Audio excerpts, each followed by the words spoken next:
Nang pasimula, nilikha ng Diyos ang langit at ang lupa. Ang mundo noon ay wala pang anyo at wala pang laman. Ang tubig na bumabalot sa mundo ay balot ng kadiliman. At ang Espiritu ng Diyos ay kumikilos sa ibabaw ng mga tubig. Sinabi ng Diyos, magkaroon ng liwanag, at nagkaroon nga ng liwanag. Nasiyahan ng Diyos sa liwanag na nakita niya. Pagkatapos, inihiwalay niya ang liwanag sa kadiliman. Tinawag niyang araw ang liwanag, at gabi naman ang kadiliman.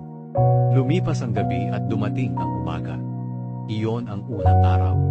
Pagkatapos, sinabi ng Diyos, magkaroon ng pagitan na maghihiwalay sa tubig sa dalawang bahagi, at nagkaroon nga ng pagitan na naghihiwalay sa tubig sa itaas at sa tubig sa ibaba. Ang pagitang ito'y tinawag ng Diyos na kalawakan. Lumipas ang gabi at dumating ang umaga. Iyon ang ikalawang araw. Pagkatapos sinabi ng Diyos, magsama sa isang lugar ang tubig sa mundo para lumitaw ang tuyong bahagi. At iyon nga ang nangyari. Tinawag niyang lupa ang tuyong lugar, at dagat naman ang nagsamang tubig. Nasiyahan ng Diyos sa nakita niya. Pagkatapos sinabi ng Diyos, magsitubo sa lupa ang lahat ng uri ng halaman, ang mga tanim na nagbubunga ng putim, at ang mga punong kahoy na namumunga ayon sa kani-kanilang uri. At iyon nga ang nangyari. Tumubo sa lupa ang lahat ng uri ng halaman, ang mga tanim na nagbubunga ng putim, at ang mga punong kahoy na namumunga ayon sa kani-kanilang uri. Nasiyahan ng Diyos sa nakita niya. Lumipas ang gabi at dumating ang umaga. Iyon ang ikatlong araw. Pagkatapos sinabi ng Diyos, magkaroon ng mga ilaw sa kalangitan para ihiwalay ang araw sa gabi, at magsilbing palatandaan ng pagsisimula ng mga panahon, araw at taon. Magningning ang mga ito sa kalangitan para magbigay liwanag sa mundo. At iyon nga ang nangyari. Nilikha ng Diyos ang dalawang malaking ilaw. Ang pinakamalaki ay magliliwanag kung araw, at ang mas malaki ay magliliwanag kung gabi. Nilikha rin niya ang mga bituin. Inilagay ng Diyos ang mga ito sa kalangitan para magbigay liwanag sa mundo kung araw at gabi, at para ihiwalay ang liwanag sa dilim. At nasiyahan ng Diyos sa nakita niya. Lumipas ang gabi at dumating ang umaga. Iyon ang ikaapat na araw.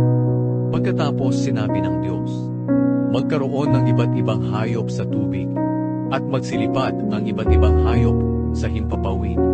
Kaya nilikha ng Diyos ang malalaking hayop sa dagat, at ang lahat ng uri ng hayop na nakatira sa tubig, at ang lahat ng uri ng hayop na lumilipad. Nasiyahan ng Diyos sa nakita niya, at binasbasan niya ang mga ito. Sinabi niya, magpakarami kayo, kayong mga hayop sa tubig, at mga hayop na lumilipad. Lumipas ang gabi, at dumating ang umaga. Iyon ang ikalimang araw. Pagkatapos sinabi ng Diyos, magkaroon ng iba't ibang uri ng hayop sa lupa, mga hayop na maamo at mailap, malalaki at maliliit. At iyon nga ang nangyari. Nilikha ng Diyos ang lahat ng ito at nasiyahan siya sa nakita niya. Pagkatapos sinabi ng Diyos, likhain natin ang tao ayon sa ating wangis. Sila ang mamamahala sa lahat ng uri ng hayop, mga lumalangoy, lumilipad, lumalakad at gumagapang. Kaya nilikha ng Diyos ang tao, lalaki at babae, ayon sa wangis niya. Binasbasan niya sila at sinabi, magpakarami kayo para mangalat ang mga lahi ninyo at mamahala sa buong mundo, at pamahalaan ninyo ang lahat ng hayop.